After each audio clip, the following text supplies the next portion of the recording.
I just finished doing my very first vendor event, being PopCon. And by just finished, I mean it was actually about a week and a half ago.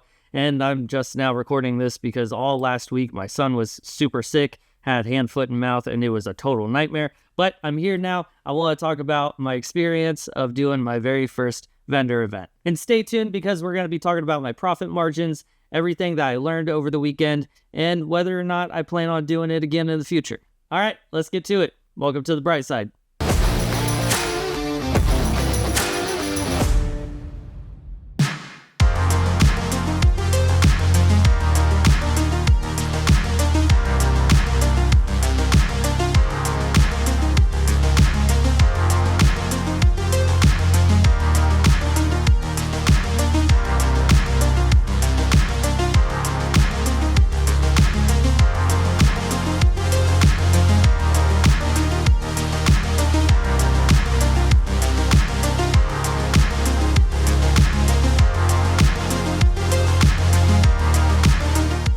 So over the weekend of Mother's Day, I was a vendor at PopCon Indy. And if you don't know what PopCon is, it's kind of like Comic-Con, but a little more like pop culture stuff, like TV shows, movies, a lot of anime, cartoons in general, that type of stuff, a lot of media related stuff. And leading up to it, I didn't really know exactly what I was planning on taking as far as design wise.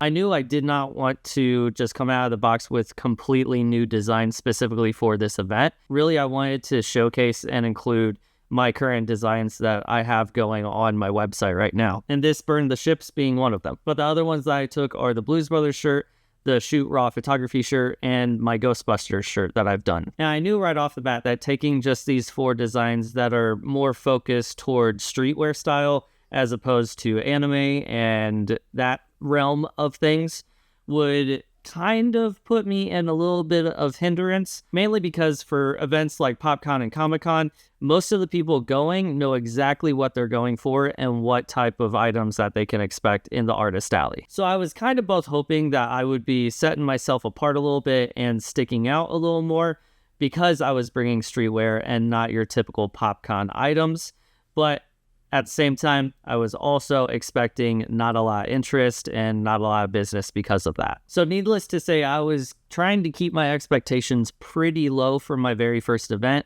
mainly treating it as more networking and just trying to get my name out there in general. For the quantity of shirts that I was taking, I originally was only going to be taking about 20 to 30 shirts total between the 4 designs. But as the event got closer, I started thinking more and more, and I was like, man, if I do hit something off, then I'd better have the inventory for it. At first, I was trying to keep everything low cost, but I guess as it got closer, my nerves kind of got shot up, and I was kind of freaking out a little bit, thinking that I wouldn't have enough items to sell. So about a week before the event, I ended up doubling my inventory, which was the vlog style video that I last uploaded. And boy, was that a mistake, but I'll get into that here in a minute. So for the booth setup, I ended up splitting a booth with one of my friends, splitting the table right in half. So I had 4 foot worth of booth and my friend had another 4 foot worth of booth. So split right down the middle.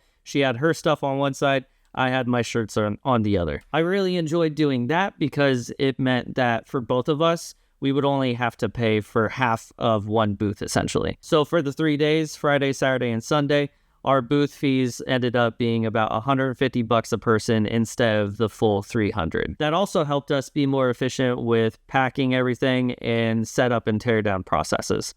With all of my shirts fitting into one box and almost everything my friend had as well fitting into one tote.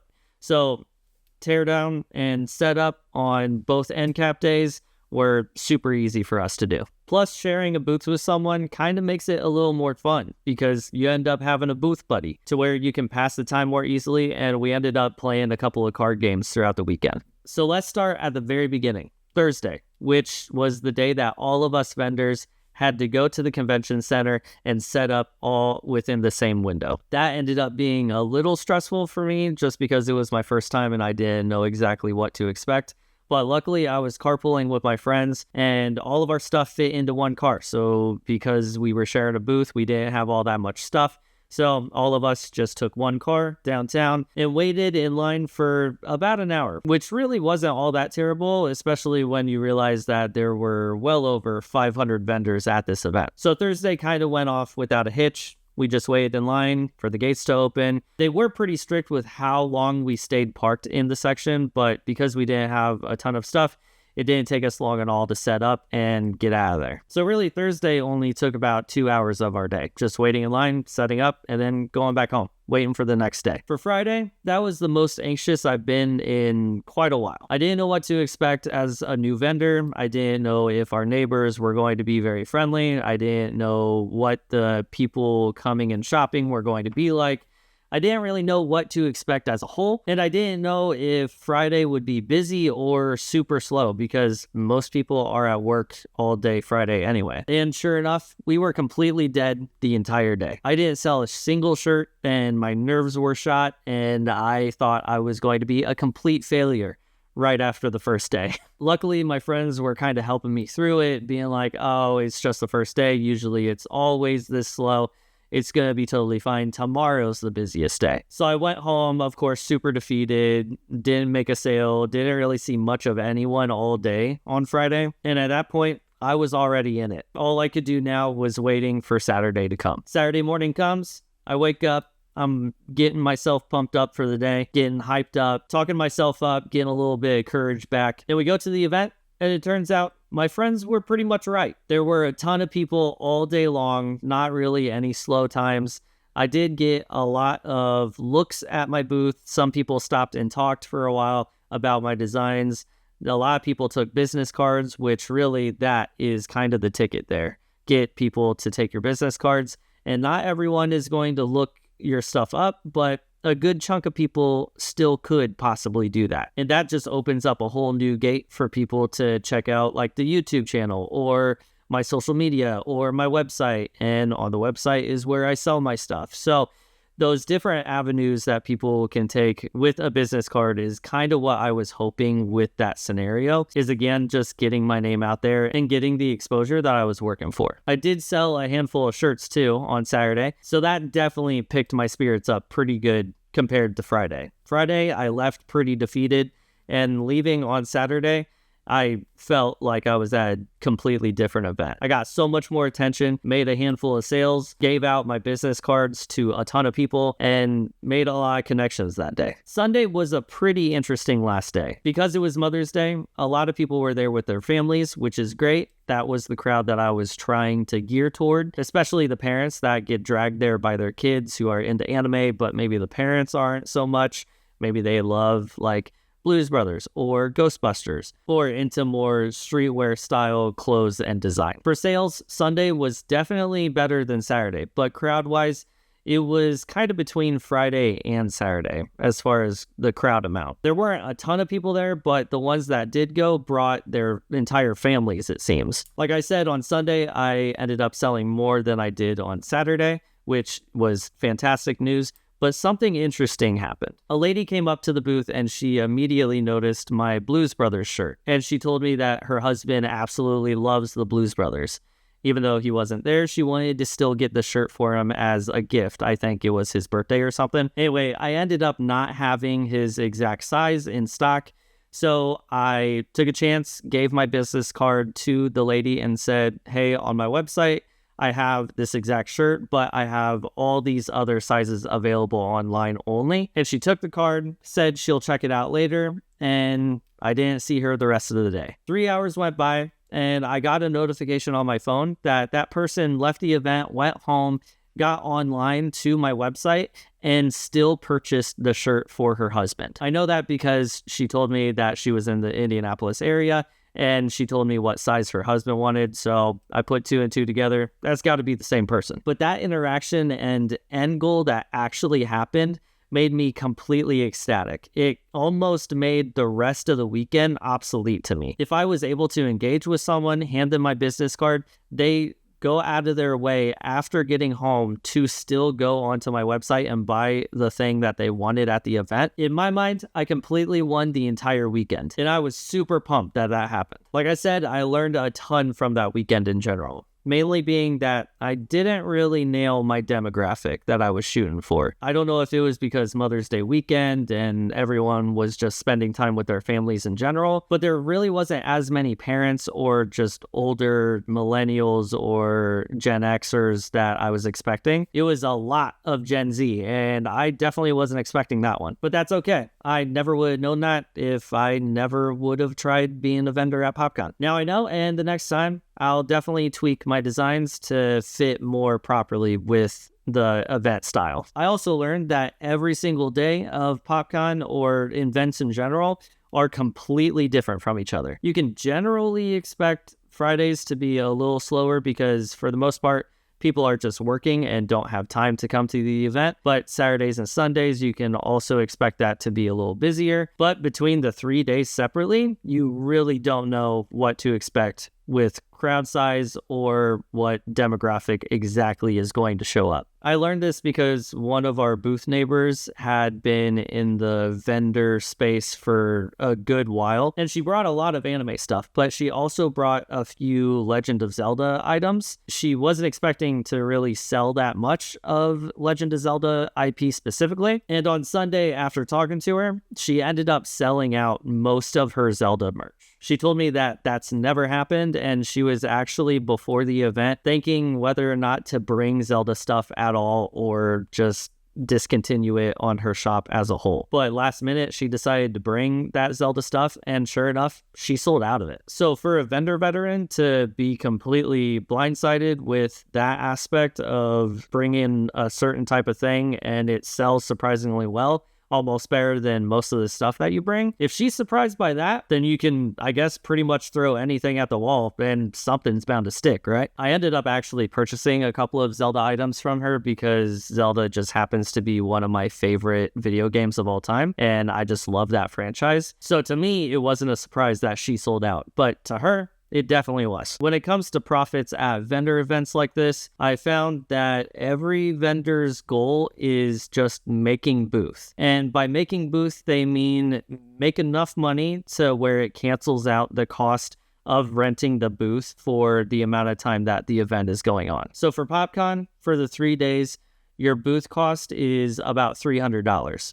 And since we were splitting it in half with one of my friends, my booth fees were about $150, $160. Throwing a little bit of girl math into this, the 3-day pass for the event is about $70. So what a lot of vendors do, since they planned on going to the event anyway, they just happen to be selling at the event, they end up taking that $70-ish out of the booth fees just to make it feel a little better, I guess, with your profit margins. So we'll say our booth fees were about $90 or $100. Over the 3 days, Friday, I didn't sell anything, so that's a wash. But Saturday and Sunday, I ended up selling 5 shirts at $25 each. On Sunday, I did mark them down $5, but with that one person going online and purchasing a different size that cost a little bit more, that kind of balances out me selling a couple of shirts at a lower cost. So overall, me selling 5 shirts at $25 each comes to $125. Compare that to the booth fee at now $100, since really I would be going to PopCon anyway, just to support my friend doing it. With that logic, I'm actually up $25. However, what a lot of people don't talk about is how much your inventory cost you. I guess after a while, it kind of fades away because you have existing inventory. But when you're first starting and doing your first event, you have to buy all that inventory all up front, and you're just sitting on it waiting for it to sell. I ended up overall having about 50 shirts, and my overall cost of gathering that inventory, I'm at about $450 to $500. So really, I'm in the hole about $425. Plus now I just have a box of shirts taking up space in my garage. So I guess that means I have no choice but to do more events and try to sell that stuff. Otherwise, it's just sitting wasting money. But with the upfront cost of just getting inventory just to start, I really wasn't expecting to make pretty much any of that money back for the first go. I was very excited to have made booths, but for the inventory side, paying back the cost of all those shirts, I definitely wasn't going to meet that. But that's okay. Ultimately, I had a ton of fun over the weekend. I met a lot of cool artists, a lot of cool vendors, and it got me so pumped up that on Sunday night when I got home, I was exhausted. But I ended up doing a bit of research online, and I've been trying to find more events located fairly close to me that I can do throughout the summer. It was a super great experience, and I'm very glad that I did it, and I'm actually looking forward to doing another one fairly soon. As far as PopCon goes, though, I definitely was a little bit out of my element there. I just don't know enough about anime to really be effective in that space. Yes, I love One Piece and Hunter x Hunter, but I just don't know enough about current anime or really just anime as a widespread fan base to really come up with effective designs for it. I could lean in more toward the video game aspect with like old school PS2 video games like Sly Cooper and Crash and Spyro, and then Nintendo stuff, which I'm a little iffy on doing Nintendo stuff just because Nintendo's a little bit sue happy, and I don't want to be caught up in that. So, hi Nintendo, please be nice. So if I do go back to PopCon, that's the type of stuff and designs that I would be taking next time. However, we just got info on next year's dates for PopCon, and for some reason, they decided to have it on Easter weekend. I don't really know about the rest of the country, but in the Midwest especially, Easter is one of the biggest holidays around here, where people do a ton of grilling out and just spending time with family, and really they tend to not go to any events, especially on Easter, besides like church events and like egg hunts and all that stuff. So I'm not really sure if I'm going to do PopCon next year because of that reason solely. I just don't see, especially around here, a lot of families going to that event, especially on Sunday being Easter. I don't know why they did that, and there's already kind of been a lot of pushback against doing it on Easter weekend, but at the end of the day, they already set the dates. It's not like they're going to change them or anything, but I just don't see that working out super well, especially for the vendors that go. So I may just sit out next year, and hopefully the following year, it sits on a better weekend with no major holiday or anything going on. So moving forward with events, I'll be focusing on more localized events, smaller events around my immediate area, which with it being the start of summer, there are a ton of events getting ready to start here in central Indiana. And that's where I'll be putting most of my vendor focus at for the rest of the year probably. I had a ton of fun being a vendor at PopCon, and PopCon being my first event ever. And I'm very thankful for my friends getting me into this as a whole. Hopefully now that I got my initial bundle of inventory just sitting and paid and that part's over with, hopefully I can start rotating that stuff out. And as more vendor events happen, I sell more stuff, I get more stuff, sell more stuff, get more stuff, and eventually it starts evening out and maybe even making a nice profit. But it was a super fun experience, and I met a ton of really cool people. Maybe the real profit was just the friends we made along the way. If you're a vendor, hop in the comments down below and let me know some tips and tricks of the trade that I could use moving forward with doing more events like that. If you're a new vendor or you're looking into being a vendor just in general, then hopefully you found this video pretty helpful with learning what to do for the first time go around and maybe managing your expectations a bit. Let me know what events you'd like to see Brightside at next. Please like and subscribe if you haven't already. Be kind to each other, and until next time, deuces everybody.